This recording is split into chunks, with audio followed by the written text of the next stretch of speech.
Hi, I'm joined today by Paul Noble, founder and CEO of Verusen. Paul, thank you so much for being with us today. Great to join, Ashley. Thanks for having me. Paul, who is Verusen and why is your perspective on supply chain constraints unique? So we are a supply chain intelligence company. We focus on the materials space. So essentially, think of large global brands, whether it's CPG or automotive, really any vertical applies. We work with a lot of manufacturers to really help them understand and build trust on what they need, where they need it, when they need it. And there's a lot of elements to that, but that's really the underlying thing that we provide with our technology. And it really focuses on the materials they need to run their business and operations, and then quickly moving into materials that they need to build their products. So that portion of the supply chain is really an important backbone of how things work and how things move and go. We've experienced a lot of, everyone's kind of feeling these challenges with chip shortages and toilet paper shortages and all these things that are affecting us at the consumer level are really spotlighting a lot of things that we've been working on over the past couple of years to attack these issues in new ways and build a more simple approach to really very complex challenges. And looking ahead, what are some signs that would indicate relief in the supply chain? I think relief is still a ways off, right? And there's a lot of controllable elements that really every organization's working on, technology upgrades, making sure that, as the baton is passed from one part of the supply chain to another, that there's kind of a cohesive strategy between operational materials, direct materials, finished goods, and then the logistics of getting them to the consumer level. But there's also a lot of uncontrollable things that are going to be a significant part of the recovery. Even if we can get that element of, again, understanding what you need, where you need it, when you need it, and getting supply and demand back in line with one another, finding that equilibrium. We still have to deal with, people getting things to retailers and getting things to consumers, which is, still, big uncontrollable challenges, and why you see, ships stuck in the port and trucking and logistics, transportation and warehouse worker shortages really affecting getting things back on track. And everything that I've read and everything we're hearing from customers in the market, still looking like that's going to continue to be a challenge, combination controllable, uncontrollable, through 22, well into 23.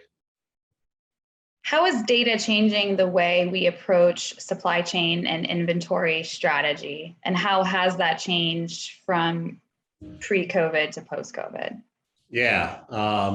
It's, you see it and hear it a lot. It's all about data. And I think, there are a lot of, generally speaking, supply chain technology is a bit broken in terms of that connectivity end to end. A lot of it starts with data as it passes through the different elements and life cycles from, raw materials and ingredients changing into finished goods, and how do those change and exchange through these complex networks, and really basis on a problem of, I call something this, my supplier calls it that, their supplier calls it that, but they're really the same thing.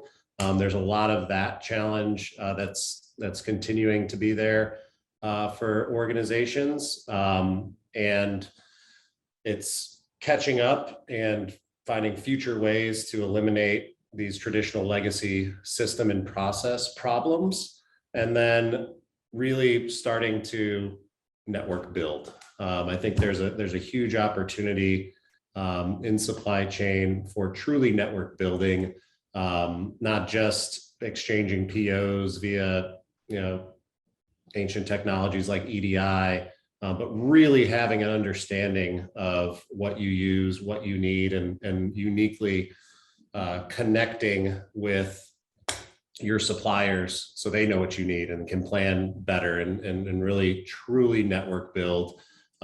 It's the utopia for everyone. And it's not something that can happen overnight. And so, we work very closely with, some of the biggest brands in the world to help get a grasp on, what are they using? And it's this combination of data that's in the system. So we call that, material data intelligence in the system.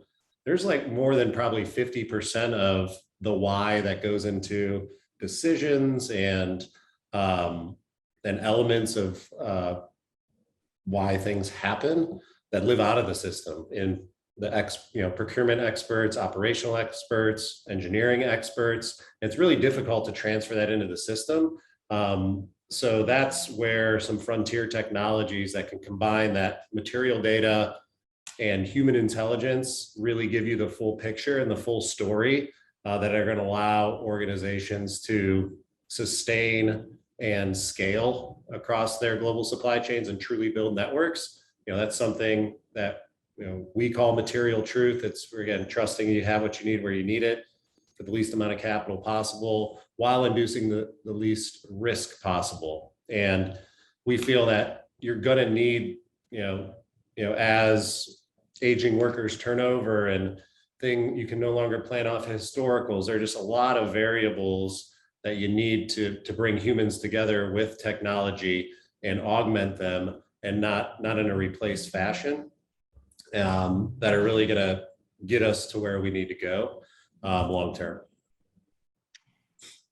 Paul, what advice do you have for manufacturers and brands who feel so overwhelmed by the challenges that they're facing and don't know how to begin tackling the data issues that they have within their supply chain? Yeah, no, I just was speaking at a conference in Miami about this.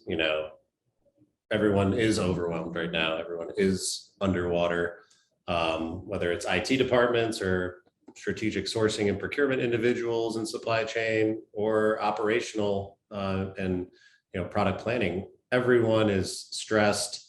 But the important thing is to start doing something, right?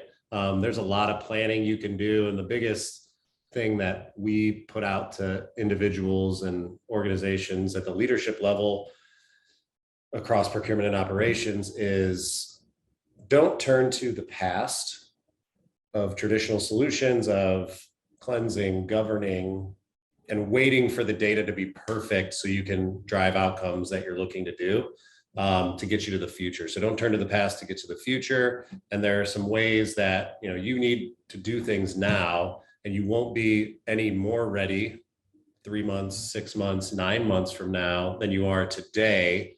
So again, we have the conversations in our space, but there are many startup technologies that are really infusing acceleration into some of these strategies that organizations need to adopt now and relieve a little bit of that overwhelming. Automate what you can, take that off your plate so you can focus on larger more macro economic and supply chain problems rather than being data managers, right? It does seem silly that data is such a problem when there are digital footprints of a lot of these materials and products that exist. They're just misunderstood, misrepresented, and can't be exchanged across systems. So get started, I guess, is my short answer with the extra detail there. Another element of that is, yes, get started. Another one that I failed to mention is don't overcomplicate things, right? So supply chains are inherently super complicated, and there's a lot of different moving parts from end to end. And by nature, there are, one thing I've been saying lately in forums like this and to customers is, you can't project your way out of this, right? It's not, data is a living, breathing thing now, and it's not a moment in time that you get a pop and then you go backwards. You need something that you can build off of foundationally and sustain. And that's, I think, an important element that will solve for future challenges that, if you're projecting certain things for procurement or operations and they're not cohesively bringing people together to accomplish, the organizational goals and moving forward, you're going to end up with future silos and data challenges where you have more and more and more and more data that you cannot make sense of. And that is an important element as well. Paul, thank you so much for being here today. We appreciate your insights. And if anyone wants to learn more about Verusen, we encourage them to go to verusen.com. That's right. Or you can find us at Verusen_AI on all your social handles, and then obviously LinkedIn.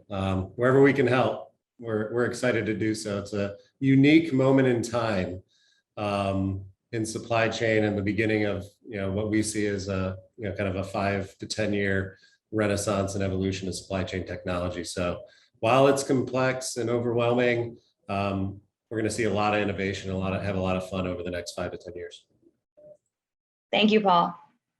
Thanks, Ashley.